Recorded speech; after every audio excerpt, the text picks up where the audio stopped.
Terpantas, terkini dan sahih. Bila-bila masa, di mana jua. Berita di jari. Subscribe YouTube Buletin TV3. Buletin 1.30 24 Mac bersama saya Haji Hussein. Tajuk utama tengah hari ini. 189 lagi rakyat Malaysia terkandas di India pulang hari ini. Amerika Syarikat catat peningkatan mendadak kes positif COVID-19 dalam tempoh 24 jam.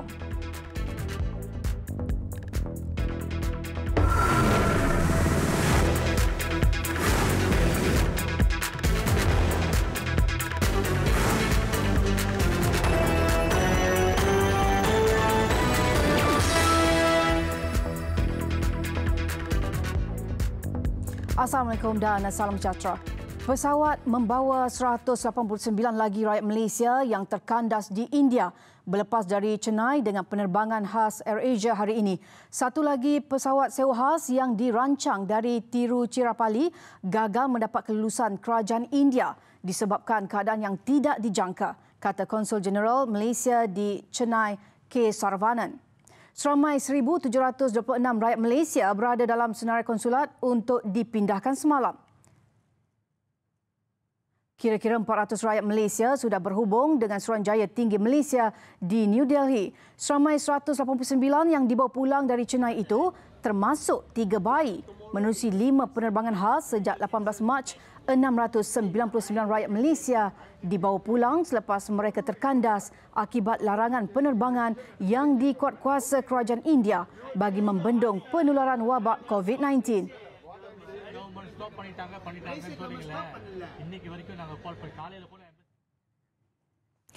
Walaupun sekatan jalan raya dilakukan pihak berkuasa dengan arahan tegas supaya duduk di rumah, masih ada golongan yang engkar pada Perintah Kawalan Pergerakan PKP.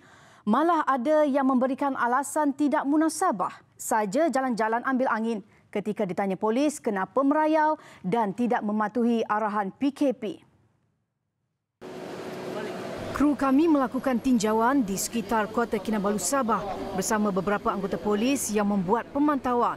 Pelbagai alasan yang diberi ketika ditanya polis apa tujuan mereka berada di sekitar lokasi terbabit. Sudah. Kau tahu ke larangan tidak boleh keluar? Ya, saya duduk sekejap. Duduk saja. Kau di sini kau duduk saja. Tiada urusan apa-apa. Telefon bersama anak ada.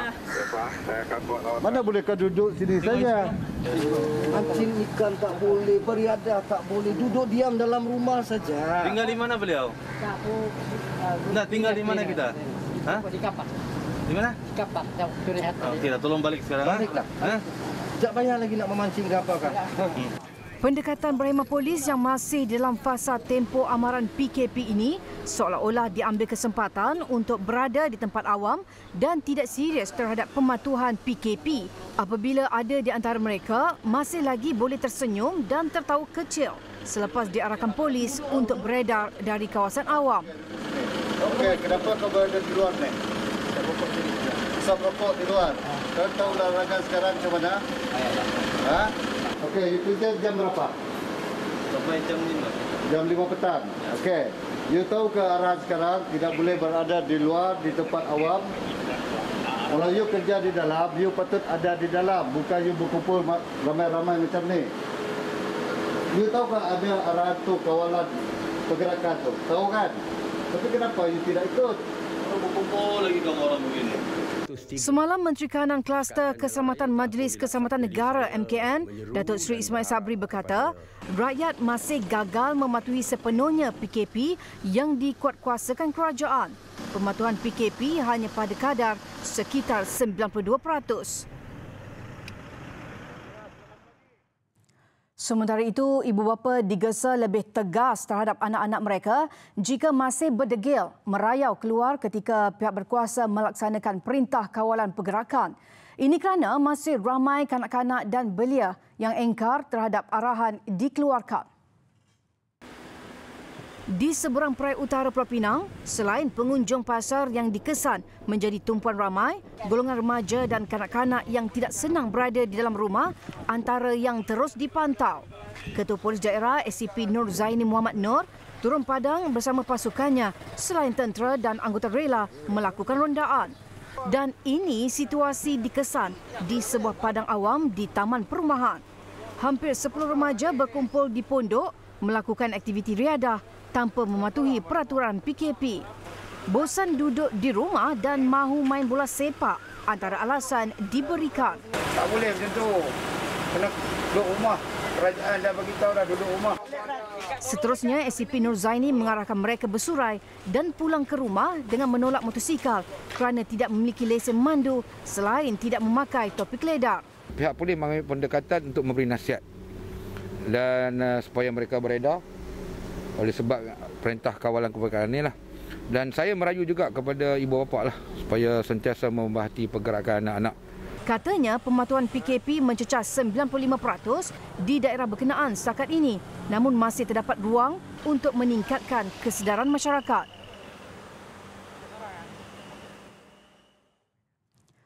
Sistem rawatan kesihatan negara bakal menghadapi impak yang buruk sekiranya jangkitan pandemik COVID-19 dibiarkan menular secara mendadak.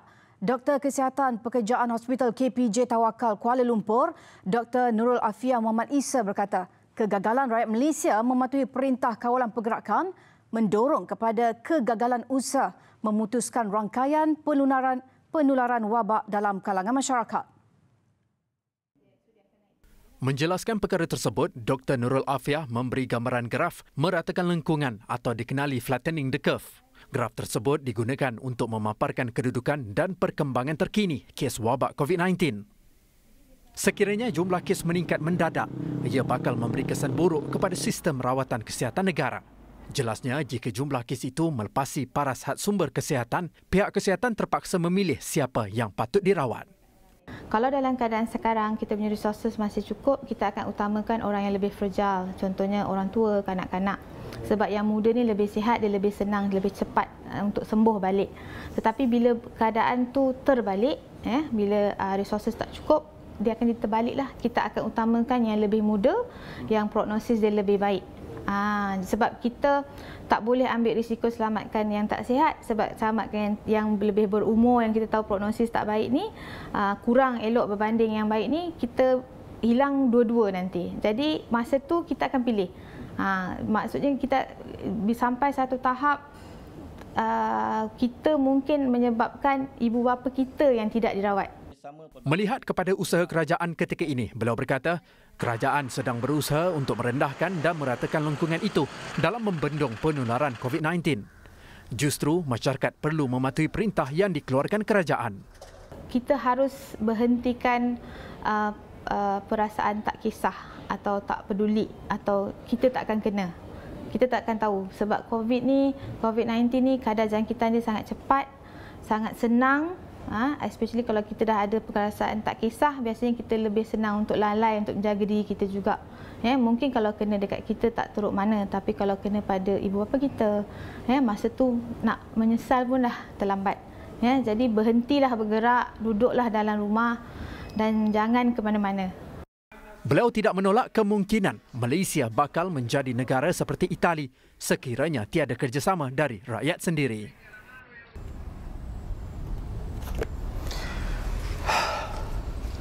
Bahasanya mudah, duduk di rumah, stay at home. Jika anda sendiri tak ambil peduli tentang hal ini, sudah pasti perkara tidak diingini boleh berlaku. Bukan kepada anda sahaja, tetapi kepada orang lain, termasuk orang tersayang. Visual ini jelas. Jika kita mengasingkan diri dari orang ramai, maka ia dapat memutuskan rangkaian penularan wabak tersebut. Mas Zari Zafri Abdul Aziz melaporkan. DRB Highcom Berhad DRB Highcom hari ini mengesahkan seorang kaki tangan anak syarikatnya Composite Technology Research Malaysia CTRM di Batu Berendam Melaka disahkan positif COVID-19. Kaki tangan itu dikatakan dijangkiti virus COVID-19 selepas menghadiri majlis perkahwinan sepupunya di Putrajaya 7 Mac lalu. Perkara itu dimaklum dalam satu kenyataan media. 18 Mac lalu, pasangan pengantin terbabit serta seorang sepupu lain telah disahkan positif COVID-19. Kaki tangan itu kemudiannya diperiksa di Hospital Melaka dan didapati negatif pada ujian pertama, namun keputusan berikutnya mengesahkan dia dijangkiti virus itu. Ujian kedua mendapati kesemua ahli keluarganya termasuk isteri dan 2 anak tidak dijangkiti COVID-19. Pekerja itu kini dirawat di sebuah hospital dan proses mengesan senarai hubungan kaki tangan itu dilakukan termasuk dalam kalangan rakan sekerja dan ahli keluarga. Kenyataan itu turut memaklumkan CTRM serta pihak berkuasa akan memulakan kerja pembersihan dan pembasmian kuman dalam waktu terdekat.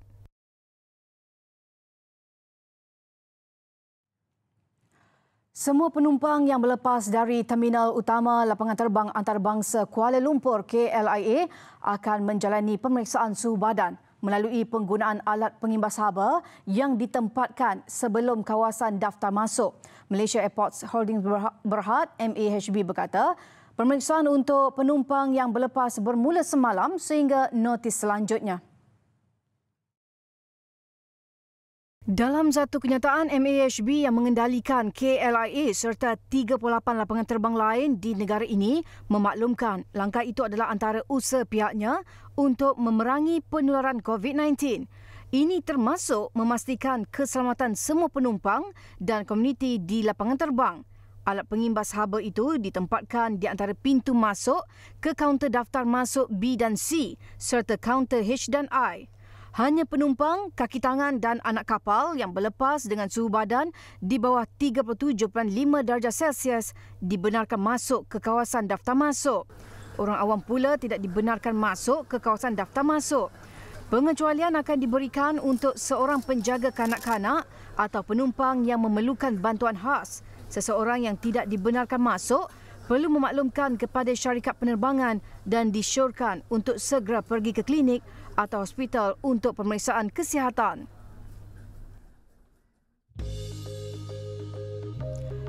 Bagi yang ingin menghulurkan bantuan kepada mangsa yang terjejas akibat COVID-19, boleh menyumbang ke tabung kemanusiaan Media Prima NSTP.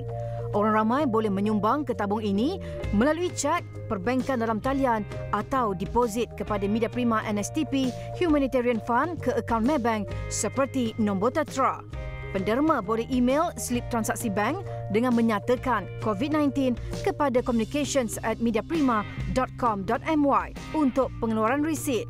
Semua cek boleh dibayar kepada Media Prima NSTP Humanitarian Fund dengan menulis COVID-19 di belakang cek berkenaan.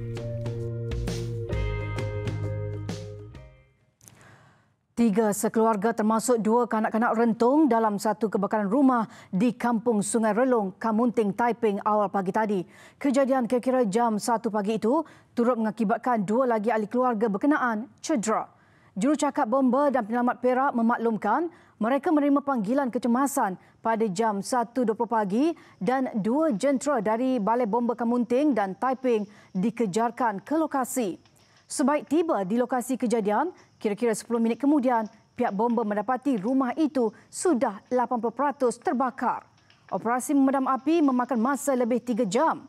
Mangsa yang maut dikenali sebagai Jazmani Zaman, 35 tahun, Muhammad Anas Rizki Muhammad Khairul, 4 tahun dan Nur Aulia Medina Muhammad Khairul, 3 tahun. Sementara itu, Ketua Polis Daerah Taiping, Asisten Komisioner Osman Mahmat ketika dihubungi berkata, 3 ahli keluarga lain yang turut menginap di rumah sama terselamat iaitu Muhammad Khairul Ismail, 38 tahun. Manakala anaknya yang berusia 6 tahun, Muhammad Afif Aryan Muhammad Khairul serta adik ipar berusia 33 tahun, Jamal Alzuan Man dilapor cedera. Kedua-duanya dikejarkan ke hospital dengan jentera EMRS untuk rawatan. Mayat mangsa dihantar ke Hospital Taiping untuk bedah siasat dan punca kebakaran masih dalam siasatan.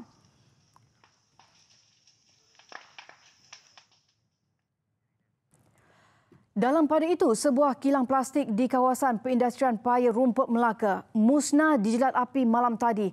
Penolong Pengarah Bahagian Operasi Jabatan Bomba dan Penyelamat Malaysia JBPM Melaka, Zulkifli Nordin berkata, pihaknya menerima panggilan kecemasan pada jam 7.40 malam sebelum tiba di lokasi 10 minit kemudian. Tambah beliau, seramai 28 anggota termasuk pegawai dari Balai Bomba dan Penyelamat Jalan Kubu tangga batu, alur gajah dan air keruh bergegas ke lokasi kejadian. Sebaik tiba, kebakaran telah memusnahkan hampir 80% premis. Anggota bomba turut berdepan masalah air dan terpaksa mendapatkan bantuan Syarikat Air Melaka Berhad SAMB untuk meningkatkan paras tekanan air. Kerja-kerja memadam kebakaran mengambil masa lebih 5 jam. Tiada kemalangan jiwa dilaporkan. Punca kebakaran dan jumlah kerugian masih dalam siasatan.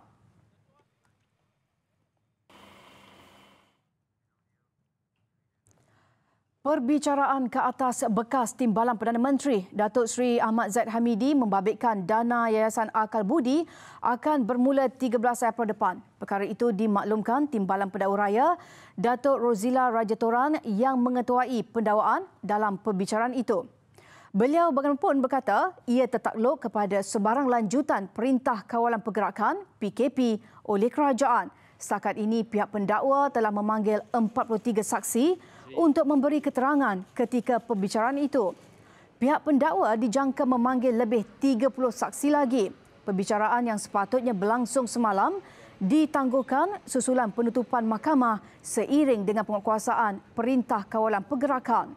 Datuk Seri Ahmad Zahid, 67 tahun, berdepan 47 pertuduhan termasuk 12 daripadanya membabitkan pecah amanah, 8 atas rasuah dan 27 pengubahan wang haram membabitkan berpuluh juta ringgit dana milik Yayasan Akal Budi.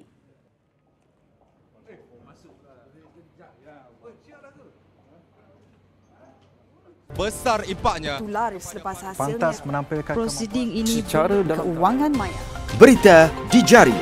Subscribe YouTube Bulletin TV3. Kita ke laporan antarabangsa. Amerika Syarikat mencatatkan peningkatan mendadak kes positif COVID-19 iaitu sebanyak 1,524 kes baru dalam masa hanya 24 jam. Angka itu menjadikan jumlah keseluruhan di Amerika sebanyak 35,070 kes. Dalam masa 24 jam juga, Amerika turut mencatatkan 39 kematian menjumlahkan 458 kematian. New York dilaporkan paling teruk terjejas mencatatkan 21,689 kes dan 157 kematian. Manakala New York City sahaja sebanyak 13,119 kes. Sekurang-kurangnya 2,213 pesakit sedang mendapatkan rawatan dan 525 pesakit berada dalam unit rawatan rapi ICU. Kes serangan wabak di New York City dilaporkan mencanak naik sebanyak 5 kali ganda berbanding bandar-bandar lain. 28% penduduk New York dilaporkan positif. Pakar kesihatan memaklumkan warga New York pada saat ini perlu melakukan jarak sosial dan kuarantin bertujuan untuk memutuskan rantaian jangkitan dan mengelakkan ia merebak lebih teruk.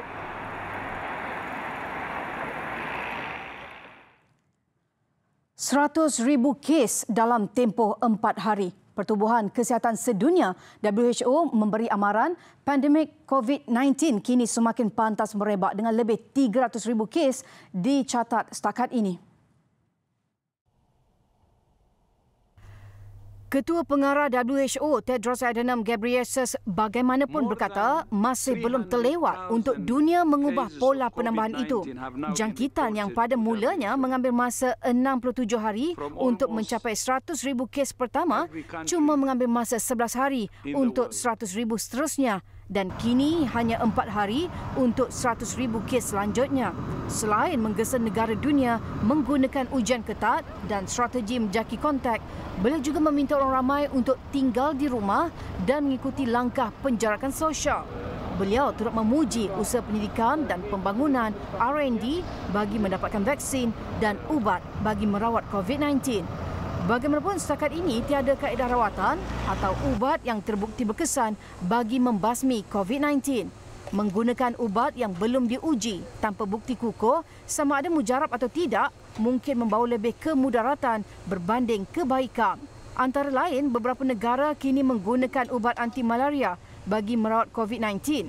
Tedros berkata peningkatan jumlah pekerja kesihatan yang didapati positif COVID-19 juga membimbangkan. Tegas beliau, mereka perlu dilindungi daripada virus itu kerana ramai pesakit akan meninggal dunia sekiranya golongan yang merawat mereka turut terancam.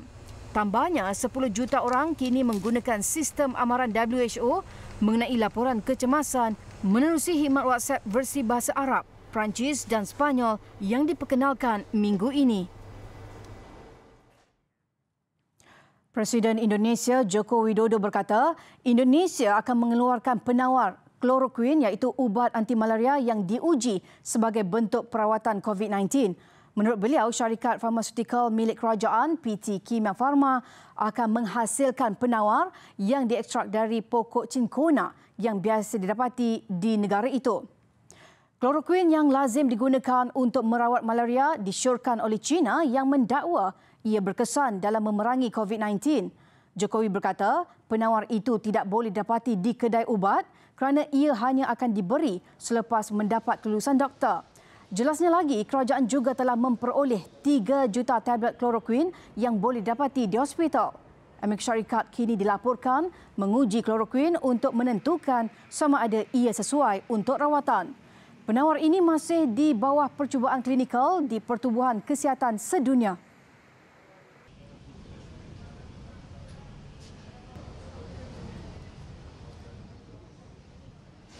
Besar impaknya. Selepas hasilnya, pantas menampilkan prosiding ini secara dalam keuangan maya. Berita di jari. Subscribe YouTube Bulletin TV3. Sekian paparan Buletin 1.30. Kekalkan komitmen anda terhadap Perintah Kawalan Pergerakan. Sentiasa amalkan penjarakan sosial. Luahan hati seorang petugas perubatan berkaitan situasi di hospital ketika ini mengakhiri Buletin 1.30.